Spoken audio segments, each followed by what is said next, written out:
بسم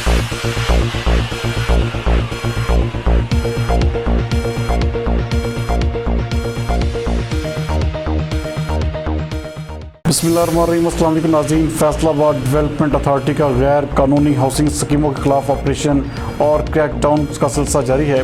ہمارے division bureau chief میاں اعجاز اسلم کے مطابق ستیانہ روڈ پر بغیر منظوری قائم کی جانے والی 2 اضافی آبادیوں کے دفاتر کو سرب مہر اور غیر قانونی تعمیرات کو مسمار کر دیا گیا۔ یہ کارروائی ڈائریکٹر اسٹیٹ مینجمنٹ ڈاکٹر انم ساجد ملک کی زیر نگرانی ایف ڈی اے کی انفورسمنٹ ٹیم نے کی۔ اس موقع پر ڈیولپرز کو ہدایات جاری کی گئیں کہ تمام تر قانونی تقاضوں اور قواعد و ضوابط پورا کر کے منظوری حاصل کی جائے۔ ایک بیان میں D G F D A Sohail Ahmad Khawaja کا کہنا ہے کہ شہریوں کے حقوق اور مفادات کا ہر صورت میں تحفظ کیا جائے گا، جبکہ غیر قانونی اور بلا منظوری قائم کی جانے والی ہاؤسنگ کالونیز کے خلاف آپریشن ہر صورت میں جاری رہے گا۔